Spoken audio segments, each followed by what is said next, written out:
Hello guys, welcome back to Red Devil Circle. Hope you're all doing good today. Actually, not that much considering the shit show the players have just put the back end of the game today. But before we go ahead, I gotta say sorry about the lighting, but it's the best we could do, and we have to make do with that. Yeah, let's jump straight into it. So in this game, I think we could have cruised into the semifinals, and we just went in there a bit like a daisical in the second half. I think Ten Hag as well was a bit like a daisical in his substitutions. I think he had thought he had won the game going into the away match, but we let it slip away. And this was a home game, and we needed to put them to the sword, put this game to bed, and we let it slip away. And that's not just on the players; it's also on the manager. His substitutions, I think he was a bit too comfortable, as well as the players, with the scoreline. And as you know, in this beautiful game, a 2-0 scoreline does not guarantee you anything. Like, quickly it could become 2-1, and then you're here defending a 1-goal lead, and we really screwed that up. Like, what were we doing? What were we doing in that second half? The substitutions, everything went wrong. Like, why would you bring on Vegas for why would you bring on Vegas? Yeah, for Marcio. That just lost us the game, because there was the times we had the ball at the edge of the box or in the box, and Vegas does not know how to improvise as a striker should. There are so many limitations to this guy's game that, even though I love his spirit, when he came on, he made the sprint to go get the ball from the goal. He almost scored.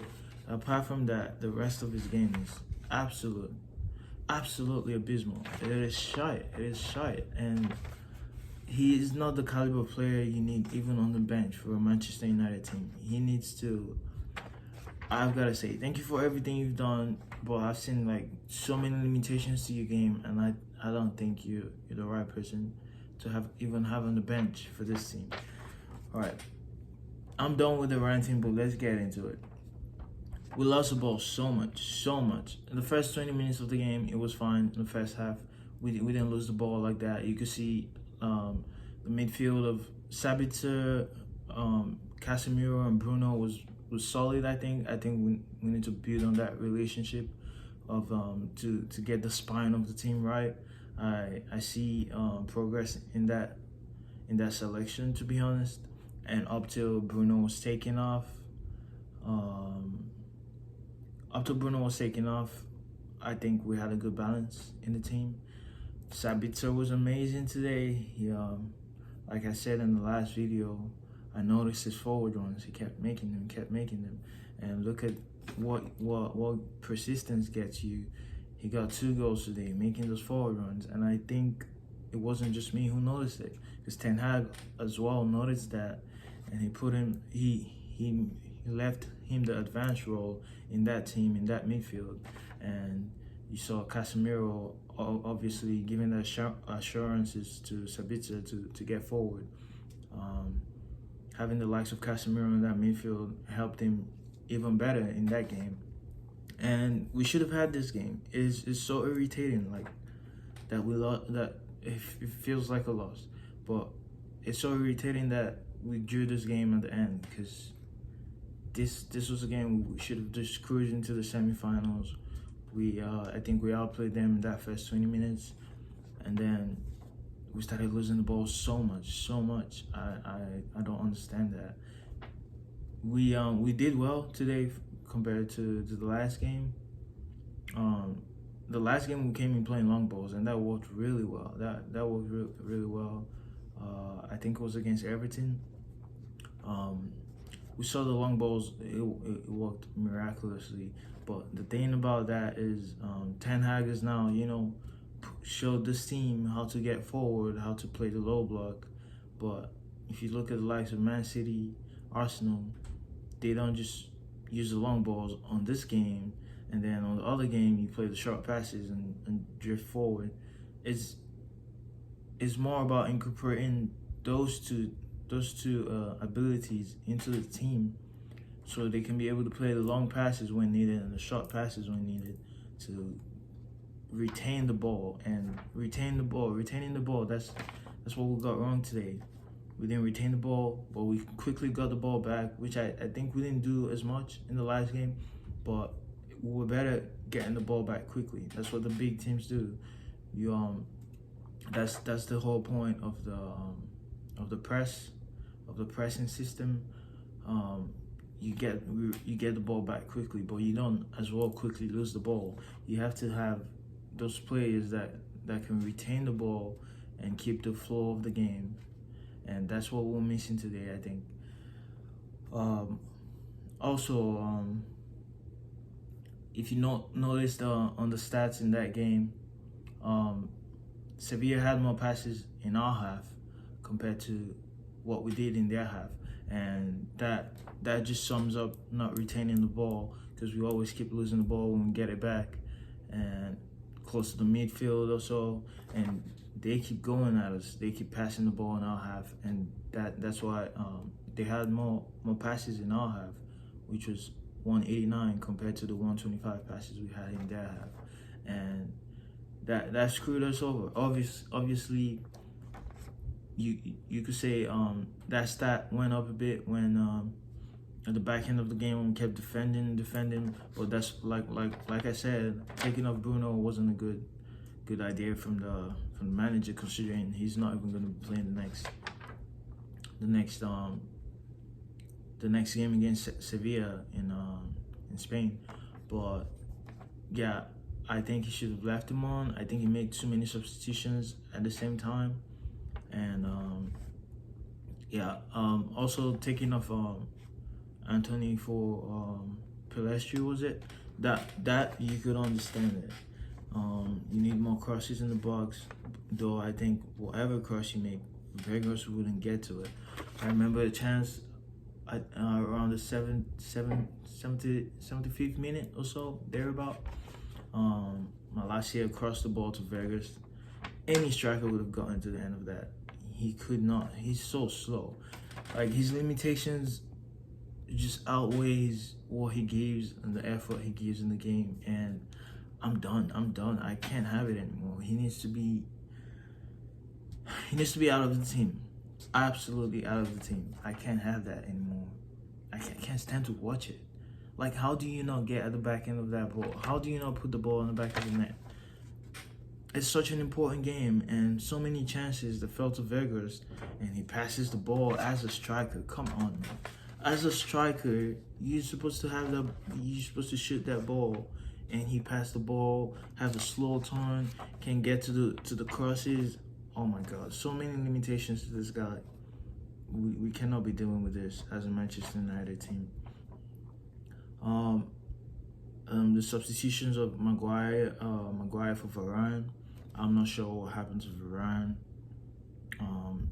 Maybe he's resting him for the weekend, but Maguire came on. He did good. I'm not gonna lie. But then again, in typical Maguire fashion, the second goal, was it? Yeah, the second goal they scored. I don't know what he was doing, turning his head away from the ball, and he scored a great goal, but not against the opposition. He scored against us in typical Maguire fashion. This is what you've come to expect from Maguire. He scores a brilliant goal in our own goal post, and that's why you see most of those videos he doesn't pass the ball to that guy. So that's what happened there. Maguire comes in and plays well, having the best game of his life since he's put on a United shirt, and that happens. He scores a brilliant goal against his own team. Eriksen coming on for Bruno. Yeah, I think we should have left Bruno on again, but it wasn't Eriksen. You know, Casemiro can also free up Eriksen, but He Ericsson needed to be in the box-to-box role, and as we all know, Ericsson is not very great defensively. Bruno is probably better at him at that. But Bruno's ended himself a yellow card, and we'll miss him next game. I'm not sure how that game's gonna play out now, but also I think we had an injury. But the only positive today is Sabitzer, obviously man of the match for me. It was great seeing him play with Casemiro. Vegas for Martial was an absolute abomination. Did not work. Elanga for Sancho. I think Sancho had a better game in communication with Malacia, and bringing on Elanga did not do anything because Elanga wasn't strong enough in the physical battles, and he was poor positionally. He wasn't offering the team anything. And De Gea probably should have saved the first goal against us, but took a deflection from Malacia, which I think he was a bit sluggish, getting onto the striker there, and that cost us. But Malacia had a good game up until that. I think he was getting forward well, but not going at the attacker quickly. That cost us, and that brings me to my first point. They got comfortable. They got too comfortable. Manager got comfortable. Players got comfortable with 2-0 lead, and in this game, you know how that goes. If they score one, high chances they're gonna come back, and they could have got the third actually. So the 90 minute mark saved us there. Let's see what else we have. Pelestri for Anthony. It was just a standard performance. We didn't see much of him when he came on. He came on an 80-something minute, and there was not much to do at that point because we were always on the back foot and trying to defend, trying to sustain a one goal lead, and then we lost the game. We lost our heads. I don't understand that game. It really irritates me the way we handled that game. And now in typical Manchester United fashion, we have to go battle it out in Spain and try to get this win to move on to the next round. But roll on the weekend. Happy to see how we keep developing under this manager. Like I said, I saw how well we're doing in the long balls, and throughout the season we were terrible at long balls. Obviously, the first thing he implemented when he came in here was having a strong defense, building on some strong defense, and that's worked well for us. I think it was Martinez who came off on an injury, and that's going to be a big blow. I don't know how serious that issue is, but we'll have to wait on more news on that. Shout out to Wan-Bissaka. Spider-Man is awesome. I've always thought he was better than Dalot, and this is my personal opinion. When he was frozen out of the team for a bit, I always knew like this guy has so much more in his game, and you could say Dalot puts more crosses in the box, has more flair going forward, but you see the intricate 1-2 passes Wan-Bissaka does with the right winger Anthony, and the relationship that developed over this past few games. Wan-Bissaka can be the right back for us. You're talking about Dalot putting in crosses over to the head, but there's no one getting on the end of that. There's no striker to get on the end of that. Even Martial doesn't really score a lot of headers, so there's not really any point for that. But Wan-Bissaka puts in a low ball cross, and sometimes that's good, and that's what we got to work with now. Maybe he might have to improvise his game, putting those long balls in the air, but at the end of the day, there's really no striker in Manchester United that's gonna get on the end of that. So yeah, I'm just really blown away in a bad way by what we did today, the way we handled that game, and let's roll on the weekend and see if we could shake this off. Feels like a loss, but it's not a loss. But yeah, roll on the weekend. Also, thank you guys, people who have been watching, and the little number of people who have been following me on this past few videos I've uploaded. Um, I like to say, please like, share, subscribe, tell your friends about it. Hopefully, we could build this channel together, this Manchester United fan community together. Can't wait to see what the future holds.